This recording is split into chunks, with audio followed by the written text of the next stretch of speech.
Elle était parmi les personnes les plus influentes du monde. Mesdames et messieurs, elle est née en 1926 et elle est morte le 8 septembre 2022. Mesdames et messieurs, dans ses yeux, elle a vu défiler l'histoire de ces mondes en faisant 70 ans des règnes. Comme étant une reine, elle a aussi vu, mesdames et messieurs, 8 présidents américains défiler sur le siège de la Maison Blanche. Au-delà de ça, mesdames et messieurs, s'il vous plaît, elle a vu 5 papes mourir pendant qu'elle était toujours vivante et elle était une reine. Mesdames et messieurs, mais c'est qui finalement? Et quelqu'un d'ailleurs me faisait rire en me disant malheureusement, elle n'a pas vu le Paris Saint-Germain remporter la coupe aux grandes oreilles. Mais finalement, c'est qui? C'est tout simplement celle qu'on appelle la reine Élisabeth d'Angleterre. Mesdames et messieurs, vous le savez peut-être qu'elle a déjà rendu l'âme et au jour d'aujourd'hui, dans l'apostrophe, nous nous sommes directement retrouvés dans la Grande-Bretagne. Nous allons devoir parler des quelques mots ou soit des quelques vocabulaires qu'on est souvent en train d'utiliser pendant les funérailles de la reine Élisabeth II d'Angleterre. Alors, mesdames et messieurs, nous allons devoir commencer par cette expression ou soit par ce mot. C'est le mot Commonwealth. Commonwealth. C'est quoi le Commonwealth? C'est tout simplement l'ensemble de nations, pour la plupart qui sont anglophones, mais ces nations, mesdames et messieurs, faisaient partie de l'Empire britannique bien avant sa disparition. Voilà ce que nous pouvons entendre par les Commonwealth. Et donc, parmi ce pays, on peut parler par exemple de l'Afrique du Sud, de l'Inde, de Bahamas, mais aussi du Canada et tant d'autres pays. Mais il y a 2 pays qui sont déjà partis de cette organisation. Ces pays étaient d'abord au nombre de 56. Ils sont passés des 56 jusqu'à ce qu'aujourd'hui, on n'en compte plus que 15, 16, voire 20.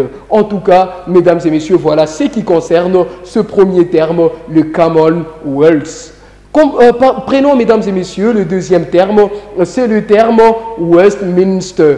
Westminster. C'est quoi le terme Westminster? Vous allez souvent l'entendre lorsque vous êtes en train de voir, mesdames et messieurs, le funérail de la reine Élisabeth d'Angleterre. Mais le Westminster signifie quoi? C'est un mot qui a 3 significations. La première signification, c'est que c'est un nom propre qui désigne une cité ou une localité londonienne qui se trouve dans les départements ou soit qui se trouve dans la circonscription du Grand Londres. Voilà ce qu'on peut entendre par le terme Westminster. Là, c'est la première signification. Deuxième signification de ce terme, mesdames et messieurs, le Westminster, c'est tout simplement un palais. Mais quel palais? Un palais dans lequel le gouvernement britannique s'est réuni pour prendre de grandes décisions ou soit pour travailler tout simplement. Alors, mesdames et messieurs, vous devez savoir une chose par rapport à ce palais. Ce palais,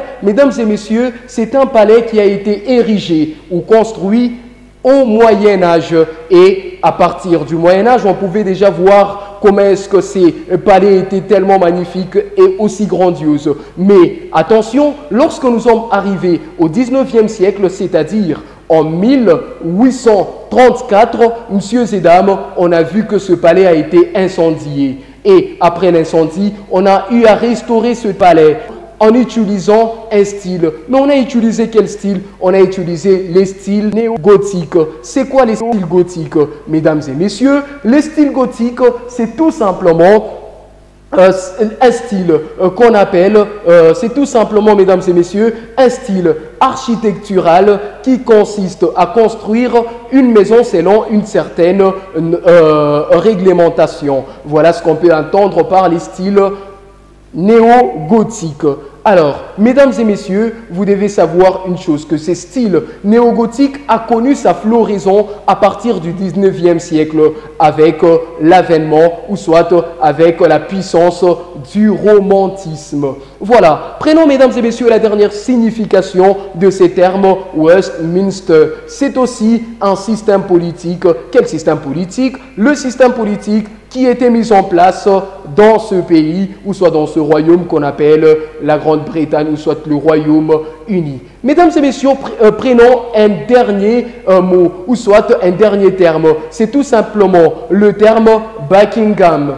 Buckingham. Le terme Buckingham, vous allez devoir l'entendre lors des funérailles de la reine Elisabeth d'Angleterre, tout simplement pour désigner le palais royal dans lequel vivait la reine Elisabeth II d'Angleterre. Ah, mesdames et messieurs, aujourd'hui, ça ne sera plus elle qui va commencer à vivre dans ce palais, mais ce palais sera bien évidemment occupé par son fils, le roi Charles III. En tout cas, mesdames et messieurs, on a fini avec le terme que vous pouvez connaître. Mais on y reviendra encore avec une autre émission. Mais terminons par une expression, messieurs et dames. C'est quelle expression? C'est l'expression qui a été prononcée par le conseiller particulier de la reine. Il était plutôt en train de s'adresser à la première ministre britannique. Alors, le monsieur lui a dit tout simplement « London Bridge is down ». Cela signifie quoi, mesdames et messieurs? Ça signifie tout simplement que le pont de Londres est tombé. Et qui étaient les ponts de Londres? Le pont de Londres, c'était tout simplement un message codé pour dire tout simplement « La reine d'Angleterre est morte ». Mesdames et messieurs, en tout cas, ça fait très mal. Pour tous les Anglais, en tout cas, on le souhaite, mes condoléances. Et moi, je vous retrouve tout juste après. Et à très vite.